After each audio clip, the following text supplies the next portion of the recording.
एक राजा था, दयालु, नेकदिल और अपनी प्रजा से बेहद प्यार करने वाला। उसका एक ही सपना था कि उसका गांव हमेशा खुशहाल रहे। लेकिन एक दिन ऐसा आया जब उसके गांव में 3 साल तक बारिश नहीं हुई।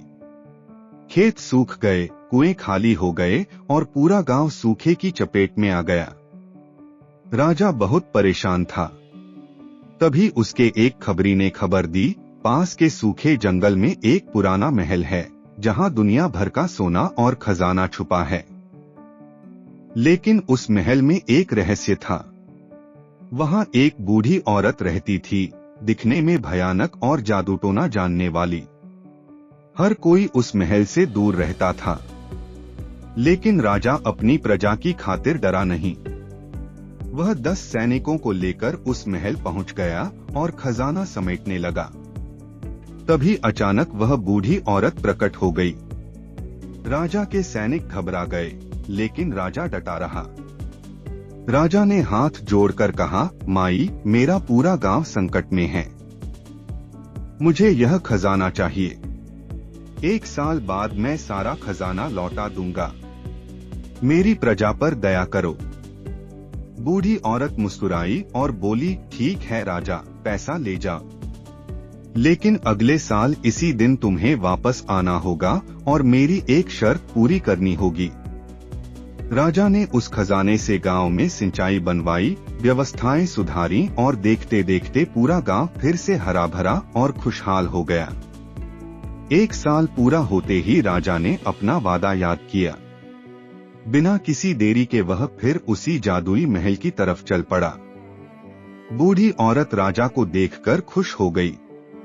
उसने कहा, वाह राजा, तुम्हें अपना वादा याद रहा। तो मेरी शर्त यह है, क्या तुम मुझसे शादी करोगे? राजा एक पल के लिए रुका और फिर मुस्कुराकर हाँ कह दिया। वह अपने वादे का पक्का था। उसने कभी नहीं सोचा था कि शर्त क्या होगी, उसने बस अपना वचन निभाया। और फिर कुछ अद्भुत हुआ। जैसे ही राजा ने हाँ बोली, बूढ़ी औरत ने चुटकी बजाई और देखते देखते वह एक बेहद खूबसूरत रानी में बदल गई। रानी ने एक नई शर्त रखी, राजा, मैं 24 घंटे में से 12 घंटे इस खूबसूरत रूप में रहूंगी और 12 घंटे उसी बूढ़ी औरत के रूप में। तुम तय करो, दिन में खूबसूरत या रात में?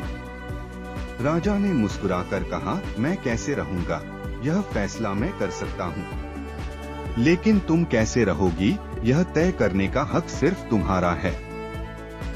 मैं तुम पर अपनी मर्जी कभी नहीं थोपूंगा। राजा का यह जवाब सुनकर रानी का दिल पिघल गया। वह इतनी खुश हुई कि हमेशा के लिए खूबसूरत रानी बन गई।